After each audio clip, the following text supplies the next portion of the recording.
What's going on, guys? Alright, tell you what you said, motherfucker. I didn't.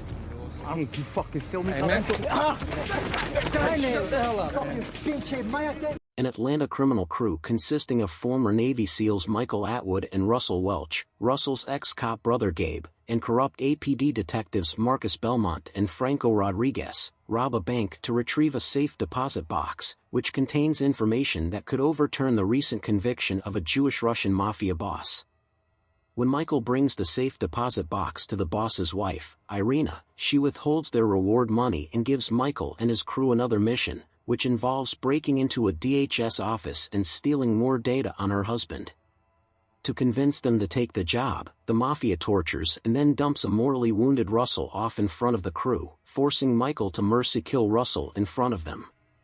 The group decides to go forward with the job, and Marcus and Franco suggest a 999 scenario, which involves an officer down call that sends all of the police to the location of the incident, with Marcus nominating his new partner, Chris Allen, a Marine veteran, as the cop to be killed. Marcus tries to befriend Chris as they go out on calls together. During one call, Chris attempts to question a local gang member, Luis Pinto, about a gang-related homicide, only for Luis to attack Chris before being detained. Chris's uncle, Jeffrey Allen, a detective in the police working on the bank robbery case, gets a lead and discovers that Gabe is involved in the bank robbery. Gabe, still grieving over his brother, tries to stop the heist from happening by following Chris and Marcus around and telling Chris, but is stopped by both Michael and Jeffrey. On the day of the heist, Marcus takes Chris to an abandoned housing project to meet an informant with information on their homicide case. As they walk around the building, Marcus slips away, and Luis comes in and tries to find Chris. Chris bumps into Gabe, who tries to warn him that he is going to die. Luis then charges in and tries to shoot Chris but hits Gabe.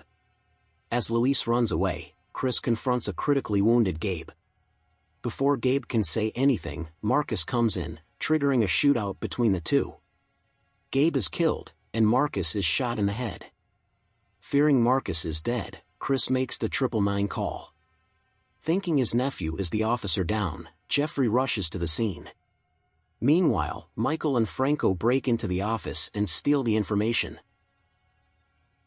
In the aftermath, Marcus survives but is in critical condition. Michael meets with Irina for the exchange. He has a gift for his son to give to him upon their reunion. Irina gives him the money but does not bring Michael's son as she had promised earlier. Michael and Irina were earlier revealed to have a family relationship. The mother of Michael's son is Irina's sister. Nonetheless, Irina refers to Michael as a monkey.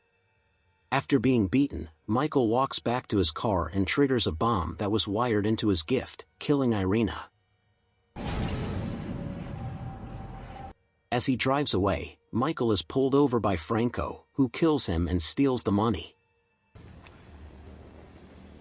After investigating Luis's belongings at the morgue, Chris finds a note in Luis's wallet, which contains the location where Marcus took him the day of the shooting.